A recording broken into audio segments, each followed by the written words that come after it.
Hasta ahora, en nuestro estudio de la Cristología, hemos visto brevemente los estados de Cristo y luego los nombres que se han dado a Cristo, y hoy vamos a ver los oficios de Cristo. Y cuando vemos los oficios de Cristo, uno de los conceptos clave que encontramos es la idea de que Cristo es llamado nuestro mediador. Así como Moisés fue llamado el mediador del antiguo pacto, de esa manera Cristo es llamado el mediador del nuevo pacto. ¿Y qué hace un mediador? Un mediador es un enlace, un intermediario, alguien que se interpone entre dos o más partes, usualmente para mediar en una disputa, pero no necesariamente. Ahora, cuando vemos lo que se está mediando aquí, vemos que aquí arriba está Dios y aquí abajo está el hombre, y entre Dios y el hombre tenemos este mediador. Ahora, cuando pensamos en mediadores en el Antiguo Testamento o enlaces o agentes que funcionan en alguna relación entre Dios y el hombre, vemos tres tipos principales de mediadores, no los únicos porque tienes a Moisés en una categoría especial, pero los tres tipos de mediadores que encontramos en el Antiguo Testamento son aquellos a quienes Dios ha seleccionado para una tarea específica y luego fueron capacitados para realizar su tarea en virtud de ser ungidos por el Espíritu Santo. Y las tres funciones básicas que encontramos allí son las del profeta, la del sacerdote y la del rey. Entonces, con respecto a Jesús, cuando vemos los oficios realizados por Cristo en el drama de la redención, decimos que Jesús tiene o está involucrado en lo que se llama técnicamente el munus triplex, o el triple oficio que Cristo cumple, los tres oficios del Antiguo Testamento en una sola persona, que Cristo es nuestro profeta, es nuestro sacerdote y es nuestro rey. Ahora, ¿cuál es la diferencia entre estos distintos oficios? En el Antiguo Testamento vemos al profeta, y el profeta en su mayor parte es un portavoz, y él es un agente de revelación por el cual Dios, en vez de hablar directa y audiblemente desde el cielo a la congregación de Israel, da su palabra, pone su palabra en la boca de sus profetas en la medida que están llenos del Espíritu Santo, luego entregan la palabra de Dios al pueblo. Entonces podemos decir esto, que el profeta está frente al pueblo, Dios está detrás de él, de tal modo que lo que el profeta dice, que está hablando en nombre de Dios, así como sus mensajes están precedidos por las palabras, así dice el Señor. Ahora, también notamos en el Antiguo Testamento que hay una enorme lucha entre los verdaderos profetas de Dios y los falsos profetas. Y el pueblo va tras los falsos profetas. Ellos son mucho más populares. Los verdaderos profetas son asesinados, odiados y despreciados. Pensamos en Jeremías y otros, y en las quejas y los problemas y aflicciones que tuvieron que soportar porque el pueblo no quería escuchar la verdadera palabra de Dios. Y recordemos que cuando Jeremías se quejó a Dios de la popularidad de los falsos profetas que solo estaban dando al pueblo lo que querían oír, sanando ligeramente la herida de la hija de Sión y contando sus propios sueños, Dios le dijo a Jeremías: el profeta que tenga un sueño, que cuente su sueño. Pero el que tenga mi palabra, que hable mi palabra con fidelidad. Él dijo: Jeremías, deja de preocuparte por lo que hacen los falsos profetas. Tu tarea, tu vocación es ser mi portavoz y estás llamado a ser fiel en hablar lo que sea que te ordene que digas. Ahora, por medio de los profetas, Dios da su palabra. Pero cuando vemos a Cristo en el Nuevo Testamento, vemos que Él es el profeta par excellence. Quiero tomar un tiempo en esto porque tenemos una tendencia a subestimar esto. Estamos muy entusiasmados con su deidad y su realeza y estos otros aspectos de su ministerio. Tendemos a pensar que ser profeta es una especie de oficio menor y no algo que es muy importante. De hecho, vemos una comprensión progresiva de aquellos quienes se encuentran con Jesús en el Nuevo Testamento, como la mujer en el pozo al principio. Señor, me parece que tú eres profeta. Eso fue todo un galardón, fue todo un honor decir, eres un profeta de Dios. Pero ella todavía no había alcanzado el cenit de su confesión, al cual llegó cuando reconoció que él era el Mesías. Porque Jesús no es simplemente un profeta, Él es el profeta extraordinario. No solo proclama la palabra de Dios, Él es la palabra de Dios. El autor de Hebreos empieza su libro diciendo, Dios, habiendo hablado hace mucho tiempo por los profetas, y luego continúa, en estos últimos días nos ha hablado por su Hijo, quien es la encarnación misma de la palabra de Dios, quien manifiesta plenamente aquello que el Padre le da. Fíjate que Jesús dijo, no hablo nada bajo mi propia autoridad, sino todo lo que el Padre me dice, yo hablo. Entonces, Él es el profeta fiel del Nuevo Testamento. Otro punto, y es este, que Jesús no es solo el tema de la profecía, sino que en las Escrituras Él es el principal objeto de la profecía. Él no solo enseña sobre el futuro o declara la palabra de Dios, Él es la palabra de Dios y es el punto central de toda la enseñanza profética de las profecías del Antiguo Testamento. Muy bien, entonces Él es nuestro profeta extraordinario. En segundo lugar, es sacerdote. Ahora, una de las preguntas que hago a mis alumnos en el seminario, y a veces trato de engañarlos, les pregunto, ¿cuál es el pasaje del Antiguo Testamento que se cita o se alude con más frecuencia en pasajes del Nuevo Testamento? Es decir, de todas las declaraciones del Antiguo Testamento, ¿qué versículo del Antiguo Testamento es citado con mayor frecuencia por los escritores del Nuevo Testamento? Y la respuesta a esa pregunta es Salmo 110. Y hay una razón para eso, porque en este salmo tenemos una declaración extraordinaria sobre el carácter del Mesías. Permítanme leer los primeros versículos del Salmo 110 y ver si los reconocen.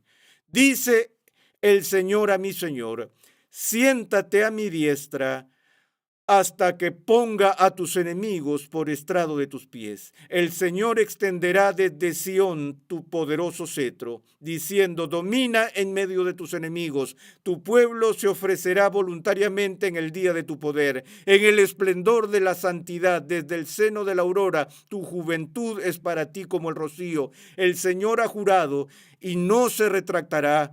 Tú eres sacerdote para siempre, según el orden de Melquisedec.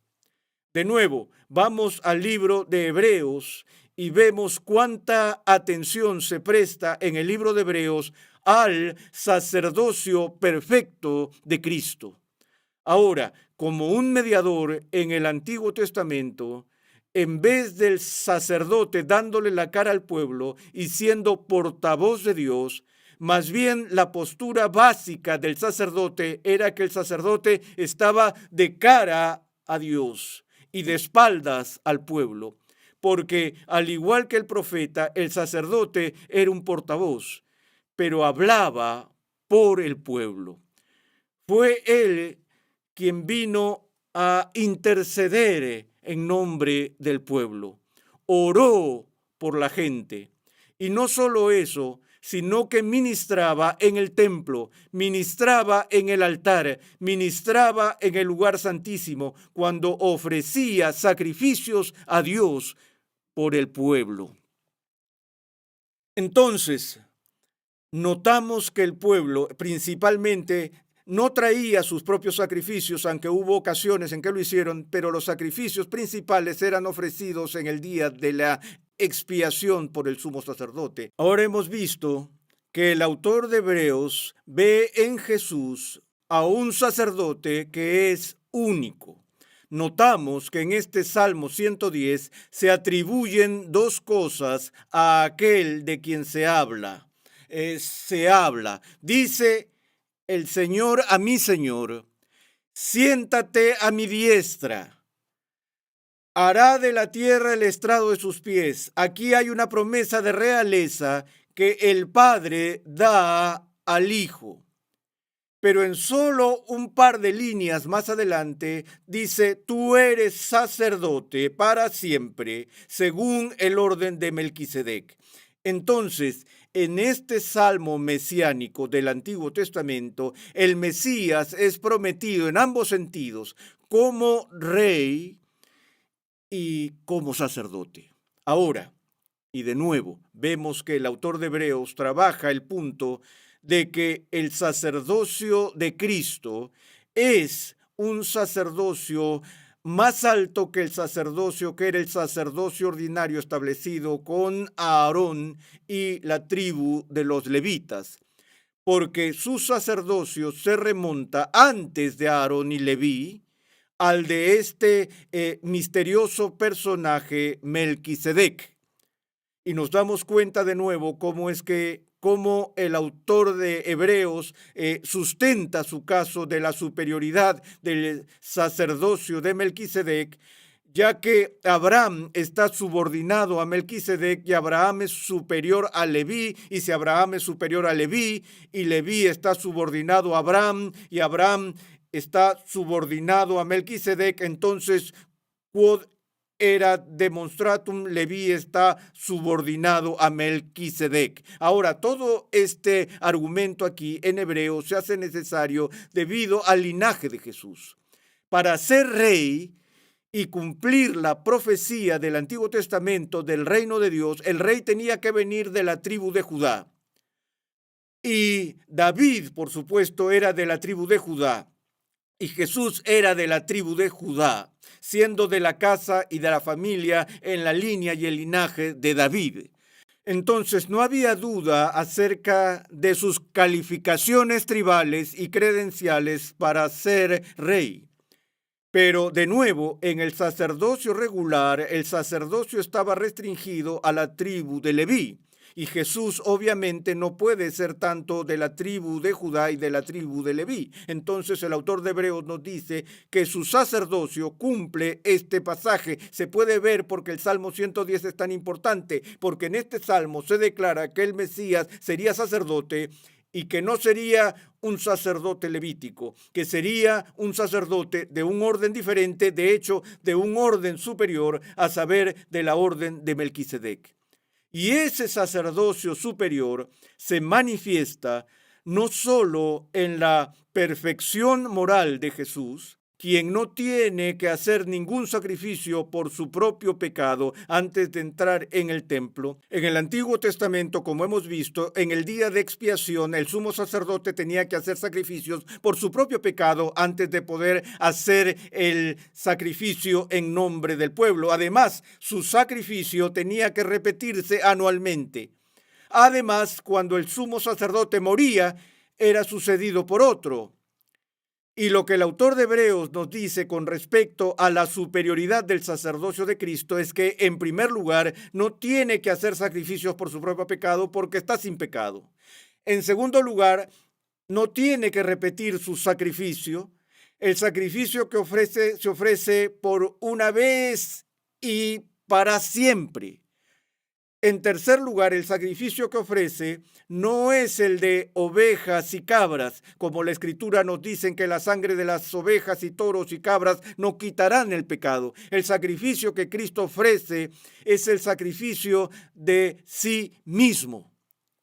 Y Él no muere para ser reemplazado por un sucesor, sino que es sacerdote para siempre según el orden de Melquisedec, continuando su obra mediadora hasta este momento, no ofreciendo continuamente sacrificios para satisfacer la justicia de Dios, sino intercediendo por su pueblo todos los días en el templo celestial, en el lugar santísimo celestial.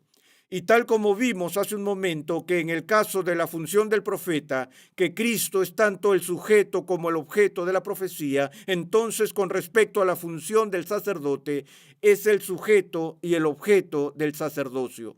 Porque no solo él como sacerdote ofrece el sacrificio subjetivamente, sino que el sacrificio que ofrece objetivamente es su propia persona.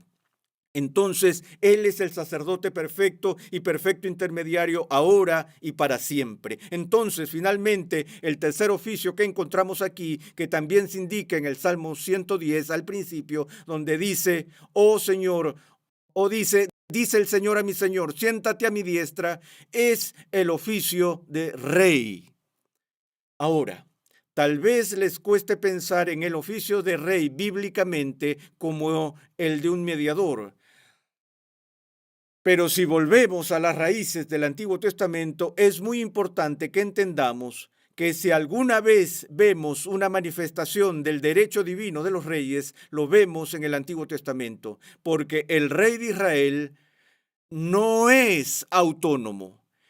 Él no tiene autoridad absoluta investida en sí mismo, sino que recibe su oficio de parte de Dios y está llamado a ejercer una vicerregencia, repito, una vicerregencia que debe manifestar la justicia y el gobierno de Dios mismo. Ahora, por supuesto, la historia de los reyes en el Antiguo Testamento es una historia de corrupción indescriptible y del fracaso de esos reyes para llevar a cabo la responsabilidad que se les había dado inicialmente. Pero el rey de Israel está sujeto a la ley del rey. Entonces, el rey mismo es un mediador, está bajo la ley de Dios y sin embargo ayuda a mantener y establecer la ley de Dios para el pueblo. De nuevo, no hay independencia del rey de Dios en la Biblia. El rey es el agente de Dios, el ministro de Dios para gobernar. Ese es el mismo principio en el Nuevo Testamento con respecto a los magistrados civiles. La Biblia puede permitir dos esferas de operación diferentes entre la iglesia y el Estado, y en ese sentido habla de la separación de la iglesia y el Estado porque tienen diferentes deberes que cumplir, pero nunca encuentras en las Escrituras la idea de separación entre el Estado y Dios. Porque los gobernantes de este mundo son ordenados y nombrados por Dios y son ordenados a la vocación de defender la justicia y establecer la justicia y son responsables ante Dios por la forma en que ejercen su reinado. Hace años me invitaron a hablar en el desayuno inaugural del gobernador en Tallahassee, aquí en Florida. Y en esa ocasión, cuando di esa charla, le recordé solemnemente al gobernador del estado, le dije, Señor, hoy es su día de ordenación. Recuerdo mi día de ordenación cuando tuve que ir ante el presbiterio y me separaron para el ministerio evangélico y así sucesivamente y tuve que hacer votos y juramentos y hoy vas a ser ordenado en el ministerio. Porque ser gobernador es ser un ministro de Dios. Y solo Dios puede hacerte gobernador y Dios te hará responsable de cómo gobiernas. Eso es cierto para cualquier gobernante en cualquier nación y en cualquier situación. Ahora, lo que Dios ve en este mundo es un mundo que está gobernado por reyes corruptos, reyes que no obedecen la ley del rey y se desvían de hacer justicia y lo correcto. Y el modelo más cercano que encontramos en el Antiguo Testamento, el rey ideal, él mismo fue un corrupto y ese era David. Pero David introdujo la edad real de oro en Israel y después de su muerte el pueblo anhelaba ver la restauración del reino davídico. En la profecía de Amós, él habló del día en que Dios levantaría el tabernáculo caído de David. Entonces, en el corazón de la esperanza mesiánica, a lo largo de las páginas del Antiguo Testamento, estaba el anhelo y el deseo ansioso del pueblo de que uno como David volvería. Y el Mesías, como él predice aquí en el Salmo 110, promete que su hijo reinaría por siempre y para siempre. Entonces, cuando Cristo viene, es anunciado como el Rey recién nacido. De hecho, es crucificado debido a las afirmaciones de realeza, y es la razón por la que Pilato estaba tan inquieto. Ustedes saben qué pasa con este asunto del reino, y Jesús dijo: mi reino no es de este mundo, pero eso no quería decir que no tuviera un reino. De hecho, Dios lo hace su rey, y vemos la culminación del ministerio terrenal de Jesús al ver los estados de la vida de Cristo, no en su resurrección, sino en la ascensión. De nuevo, donde Dios lo eleva a su diestra, lo lleva a su coronación, lo instala allí a su diestra como el gobernante de todo el universo, como el Rey de Reyes y como el Señor de Señores, cuyo reinado se llevará a cabo por siempre y para siempre, como el Rey que es el Pastor Rey. ¿No es eso una idea interesante en el Antiguo Testamento? Al igual que David aprendió a ser un buen rey por el cuidado que él otorgó y la protección que dio a las ovejas que fueron puestas a su cuidado, y así el rey del Mesías rey sería un pastor rey y sería un rey sacerdote. Esto sin mencionar un rey profeta. De nuevo, quien no tuvo que ser sucedido por otra generación, pero su reino no tiene fin y el alcance de su reinado será por la eternidad. La única diferencia entre el reino de hoy y el reino que conoceremos en el futuro está en su visibilidad, en el análisis final, porque la realidad es que ahora mismo Jesús es rey. Tiene el cargo político más alto del universo porque ha sido instalado en esa posición por Dios. Eso está en el corazón del credo de los apóstoles cuando decimos: padeció bajo Poncio Pilatos, fue crucificado, muerto y sepultado. Al tercer día resucitó de entre los muertos, ascendió a los cielos y está sentado a la diestra de Dios, Padre Todopoderoso. Estar a la diestra de Dios es estar en la posición de poder, estar en la posición de autoridad por la cual gobierna no solo la iglesia, sino que gobierna el mundo. Me encanta cantar el coro Aleluya de Händel, porque sus palabras son tomadas directamente de la Escritura en un entorno musical tan magnífico. Y ya saben cómo va el final: y reinará por siempre, y siempre, y siempre, y siempre, ¿qué? Aleluya. Es por eso que la iglesia exclama aleluya, porque nuestro Mesías no es solo un profeta, no solo un sacerdote, sino que es nuestro Rey.